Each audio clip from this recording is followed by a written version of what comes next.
24 नवंबर 2025 को भारत के मुख्य न्यायाधीश की जिम्मेदारी संभालने जा रहे हैं न्यायमूर्ति सूर्यकांत। हम इस वक्त मौजूद हैं हिसार जिले के पेटवाड़ गांव में और मेरे पीछे जो आप घर देख पा रहे हैं दरअसल वो जन्म स्थली है जस्टिस सूर्यकांत की। एक बार तस्वीरों में आप उस जन्म स्थली को देख लीजिए। 24 नवंबर 2025 को भारत के 53वें सुप्रीम कोर्ट के चीफ जस्टिस बनने जा रहे हैं जस्टिस सूर्यकांत। इसी जगह पर 10 फरवरी 1962 को जस्टिस सूर्यकांत का जन्म हुआ और पेटवाड़ गांव के इसी घर में हम दाखिल होंगे। परिवार के लोगों से हम पारिवारिक पृष्ठभूमि को जानने की कोशिश करेंगे और ये जानने की कोशिश करेंगे कि जस्टिस सूर्यकांत का बचपन कैसा था, पढ़ाई किस तरीके से आगे बढ़ी, किस तरीके से जीवन आगे बढ़ता चला गया और कैसे वो चीफ जस्टिस ऑफ इंडिया की कुर्सी तक पहुंचे। जस्टिस सूर्यकांत के परिवार के लोग इस वक्त हमारे साथ बने हुए हैं। जस्टिस सूर्यकांत 4 भाई और 1 बहनों के परिवार में सबसे छोटे जस्टिस सूर्यकांत और उनके बड़े भाई मास्टर ऋषिकांत इस वक्त हमारे साथ बने हुए हैं। ऋषिकांत जी 56 इंच का सीना जो जिक्र किया जाता है, जब ये पता लगा कि आपके परिवार के सबसे छोटे बेटे और आपके भाई जस्टिस सूर्यकांत इस देश के चीफ जस्टिस ऑफ इंडिया बनने जा रहे हैं, वो लम्हा कैसा था? देखिए सर, मेरे लिए मैं समझता हूँ 24 नवंबर का दिन, जिस दिन जस्टिस सूर्यकांत हिंदुस्तान के चीफ जस्टिस बनेंगे, वो दिन मेरे लिए साल 2025 का दूसरी दिवाली होगी। और मैं शब्दों में उस खुशी को बयान नहीं कर सकता। जितनी प्रसन्नता आज मुझे है उतनी प्रसन्नता शायद ही किसी को होगी। वैसे तो पूरे प्रदेश के लिए, पूरे भाईचारे के लिए, सभी रिश्तेदारों के लिए, सभी मिलने वालों के लिए खुशी का लम्हा है ये। पूरे इलाके के लिए, पूरे गांव के लिए, पूरे प्रदेश के लिए भी, पूरे इलाके के लिए भी। पढ़ाई किस तरीके से उन्होंने क्यों ये तय किया कि उन्हें कानून की शिक्षा लेनी है? आपके परिवार में तो शिक्षक परिवार है। आपके परदादा जी शिक्षक थे। जब गुलाम भारत था, अंग्रेजों का राज था, उस वक्त आपके परदादा जी शिक्षा देने का काम कर रहे थे। आपके पिताजी शिक्षक थे, आप खुद एक शिक्षक हैं। शिक्षक परिवार पूरा का पूरा था, तो कानून की शिक्षा हासिल करने का, कानून की दिशा में जाने का, वकील और जज बनने का, ये कैसे सोचा गया, किसने सोचा? देखिए, सूर्यकांत हमारे परिवार में, हमारी रिश्तेदारियों में, हमारे घर में पहला लॉ ग्रेजुएट है। जब सूर्यकांत ने government post graduate college Hisar से ही ग्रेजुएशन किया तो उसने पिताजी से पूछा, पिताजी अब आगे मेरे को क्या करना है? पिताजी ने उसको कहा कि बेटा जो तेरी मर्जी है तुम करो, जहां पढ़ना चाहता है वहां पढ़ ले। सूर्यकांत का अपना निर्णय था कि मैं लॉ ग्रेजुएशन करूं और लॉ ग्रेजुएशन करने के लिए उसने एमडीयू रोहतक के अंदर एडमिशन लिया और एमडीयू रोहतक से उसने लॉ ग्रेजुएशन किया। हमारे घर में, परिवार में और कोई लॉ ग्रेजुएट उस समय नहीं था। अब तो हैं, उस समय नहीं था कोई। मुझे बताइए कि पारिवारिक अगर पृष्ठभूमि को मैं समझने की कोशिश करूं तो ये तो मुझे पता लग गया कि आपके परदादा जी शिक्षक थे, आपके पिताजी शिक्षक थे। पूरी पारिवारिक पृष्ठभूमि को अगर जानने समझने की मैं कोशिश करूं तो वो किस तरीके की? देखिए, शिक्षा हमारे घर में रही है। मैंने आपको बताया कि मेरे परदादा भी शिक्षक थे। बेसिकली हमारा परिवार देहात से जुड़ा रहा है, कृषि से भी जुड़ा रहा है, खेतीबाड़ी से जुड़ा रहा है। हमारे घर में मेरे संयुक्त परिवार था हमारा। मेरे 2 ताऊ जी और मेरे पिताजी वो ज्वाइंट फैमिली में रहते थे। एक ताऊ जी मेरे खेती करते थे, दूसरे ताऊ जी मेरे जो बड़े थे वो पढ़े लिखे थे, वो गांव के सरपंच भी रहे।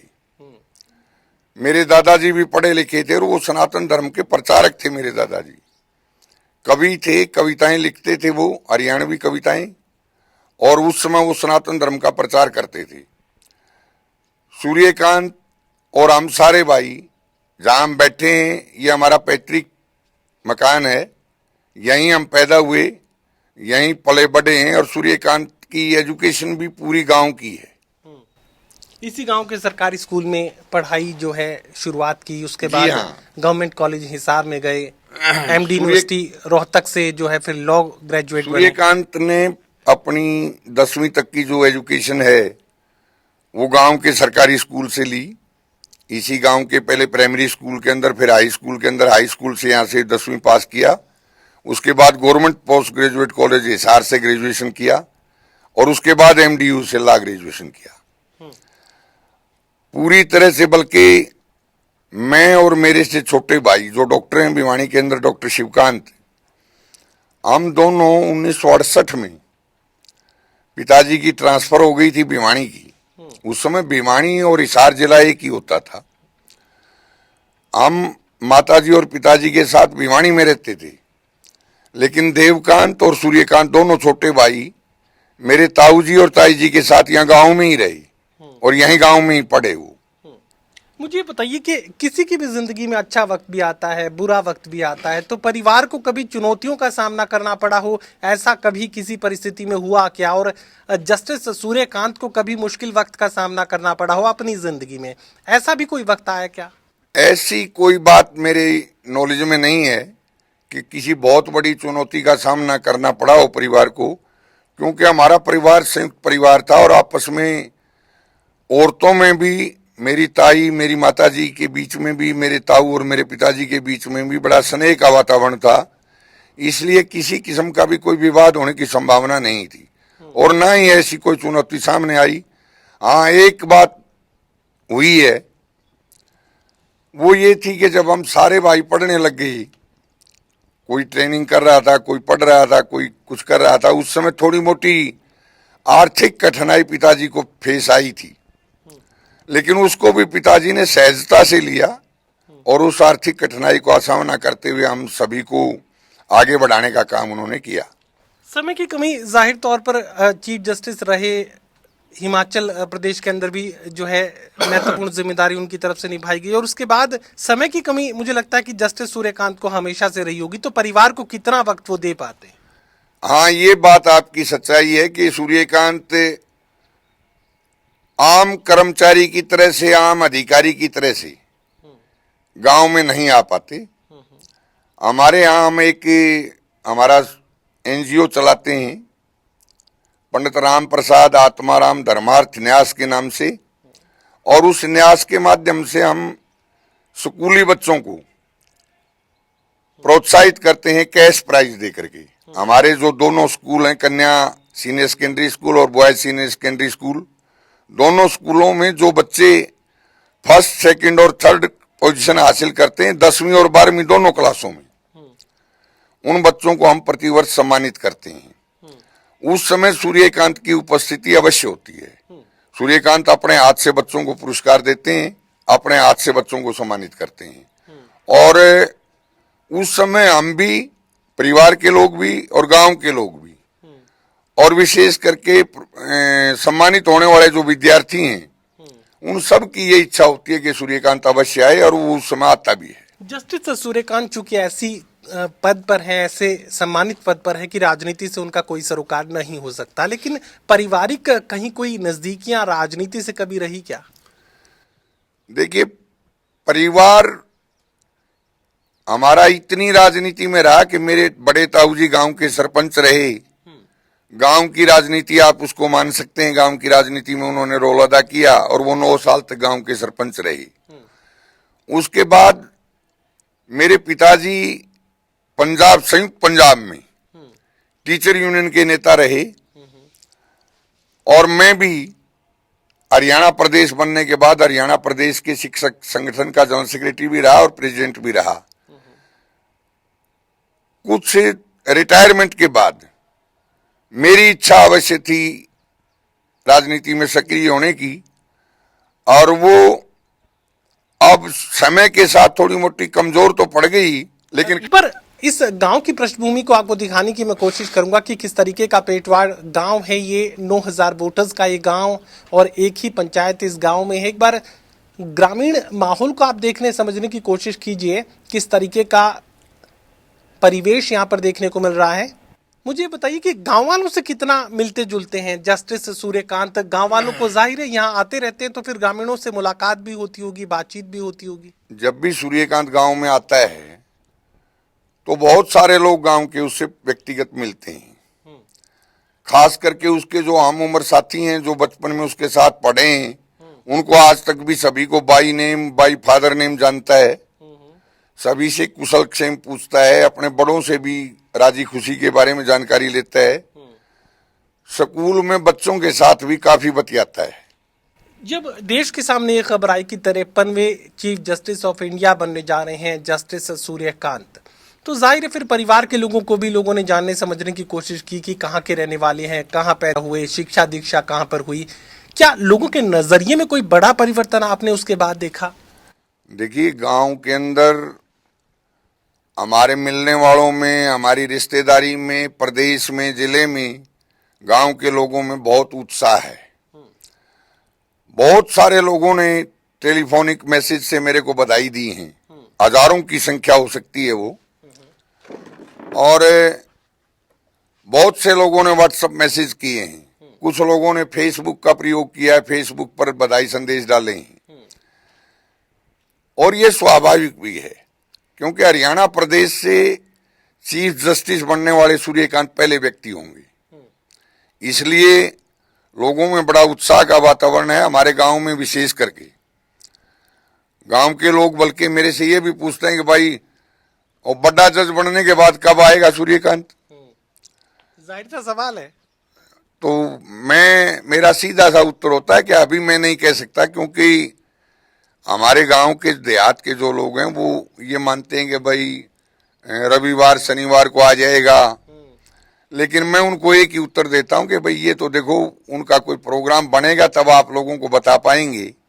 अभी मैं ये नहीं बता सकता कि भाई वो कब आएंगे। जनरल नॉलेज की किताबों में अब उनका नाम छपने जा रहा है, जस्टिस सूर्यकांत, भारत के 53वें chief justice of India, Bharat का सर्वोच्च न्यायिक पद।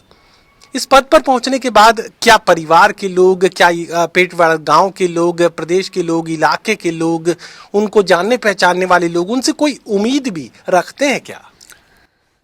देखिए, ये कि मानवीय स्वभाव है। हर आदमी किसी न किसी समस्या से ग्रस्त रहता है और उसकी इच्छा होती है कि भाई मेरी ये समस्या दूर हो जाए। फिर वो दाएं बाएं झांकता है तो सूर्यकांत की तरफ झांकना भी सामान्य सी बात है। लेकिन सूर्यकांत ऐसा कोई काम नहीं करते सिफारिश वगैरह का। वो शालीनता से मना कर देते हैं कि भाई ये काम मेरा नहीं है। जहां तक एक कॉमन काज की बात है, उसके लिए सूर्यकांत ने पहले भी बोला है कि भाई कोई गांव का सामूहिक काम होगा उसके लिए हम कहेंगे, जिससे गांव की तरक्की की बात जुड़ी हो, गांव के विकास की बात जुड़ी हो, चाहे वो स्कूली शिक्षा में सुधार की बात है, पीने के पानी की उसमें सुधार की बात है, तो उसके लिए वो तैयार है। और बच्चों को विशेष करके वो एक बात कह के जाते हैं कि भाई आप मेहनत करो। मैं आपके सामने उदाहरण के तौर पर खड़ा हूं। मैंने गांव से 10वीं पास की है, मेहनत की है, उसका फल भगवान ने दिया है। आप मेहनत करोगे तो आप भी बहुत बड़ी ऊंचाई को छू सकते हो। और उस दौर में जब आप ऊंचाई छूने का प्रयास करोगे, मेरी कोई मदद की आवश्यकता होगी तो मैं वो करूंगा। परिवार के लोगों के पास सिफारिशें तो आती रहती होंगी कि जस्टिस सूर्यकांत से आप मिलवा दीजिए, उनसे हमारी कोई सिफारिश कर दीजिए, तो परिवार फिर कैसे मैनेज कैसे करता है? देखिए, परिवार में मैं अकेला हूं जो गांव में रहता हूं, और मेरे पास आ जाते हैं, मैं इससे इनकार नहीं करता। बहुत सारे लोग अपनी समस्या लेकर के आ जाते हैं। मैं उनको शालीनता से समझाता हूं कि भाई न्यायपालिका के जो लोग हैं, न्यायपालिका के जो न्यायाधीश हैं, उनका काम सिफारिशें करना नहीं होता। उनका काम है न्याय से अछूते जो लोग हैं, जो लोग न्याय की अपेक्षा लेकर के अदालतों में जाते हैं, उनको न्याय देना उनका काम है। उनका काम जो है कोई पॉलिटिकल लोगों की तरह से अप्रोच करके किसी के काम करवाना नहीं होता। ये हाइपोथेटिकल हो सकता है, लेकिन जब जनरल नॉलेज की किताब में 53वें चीफ जस्टिस ऑफ इंडिया के रूप में जस्टिस सूर्यकांत का नाम जब छप जाएगा, उस लम्हे को क्या आप एहसास कर सकते हैं कि उसे कैसे परिभाषित आप करेंगे? देखिए, उसमें मैं अकेला क्या परिभाषित करूंगा। अगर जनरल नॉलेज की किताब में भारत के 53वां न्यायाधीश कौन है और उसके उत्तर के आगे जस्टिस सूर्यकांत का नाम लिखा होगा तो मुझे परिभाषित करने की जरूरत नहीं रह जाएगी।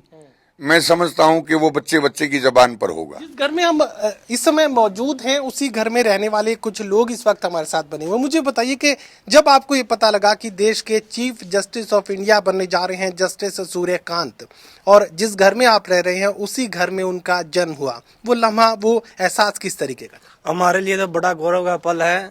मेरे पिताजी और मेरे दादी जी ने ये मकान सूर्यकांत दिया होगा।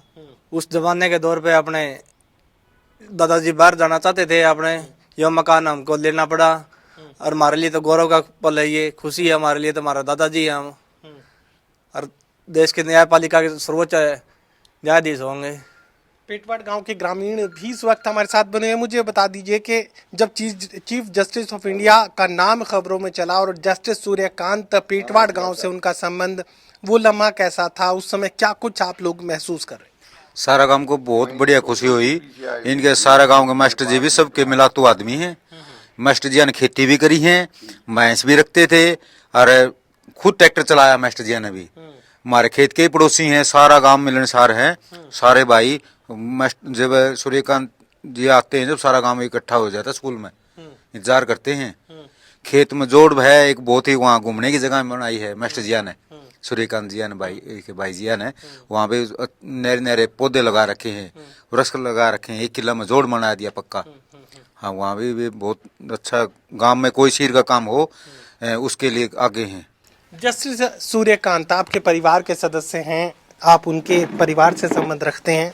मुझे बताइए कि लगा कि अब चीफ जस्टिस ऑफ इंडिया बन गए हैं जस्टिस सूर्यकांत, आपकी जिंदगी में भी कुछ परिवर्तन आ सकता है? इस तरह का कोई एहसास मन में आया क्या? जी, हमको पूरे आस पड़ोस में, पूरे गांव में खुशी का माहौल बना हुआ है। इससे बड़ी खुशी और नहीं हो सकती। वैसे वो जब आते रहते हैं बार बार, जब वो बच्चों को सम्मानित करते हैं, उसके सामने बच्चे को इनाम देते हैं और बोलते हैं कि भाई आप भी बन सकते हो मेरे की तरह, तो बच्चों में बहुत इम्प्रेस जाता है कि भाई हम भी मेहनत करेंगे। वो भी गांव के सरकारी स्कूल से 10वीं की थी, तो इस तरह बच्चों को भी ये जाता है कि हम भी मेहनत करेंगे तो वहां तक पहुंच सकते हैं। चलिए, गौरवान्वित कर देने वाला ये पल पेटवाड़ गांव के सरकारी स्कूल में ही 1ली से 10वीं तक की जो शिक्षा है वो हासिल की जस्टिस सूर्यकांत ने, और परिवार के लोग बड़े फख्र के साथ ये बात कह रहे हैं कि इस इलाके से बड़ा नज़दीकी संबंध जस्टिस सूर्यकांत का है, और रह रहकर इस इलाके में वो पहुंचते हैं, बच्चों को प्रेरित करने की कोशिश करते हैं, उन्हें प्रोत्साहित करने की कोशिश करते हैं। और पेटवाड़ गाँव के लोगों में का अलग ही उत्साह चीफ जस्टिस ऑफ इंडिया के इस फैसले बनाए जाने के इस फैसले को लेकर है। जस्टिस सूर्यकांत को देखने के लिए यहाँ हजारों नजरें तरस रही हैं। सहयोगी कमल के साथ doctor Mahesh Kumar, total news, गांव पेटवाड़, जिला हिसार।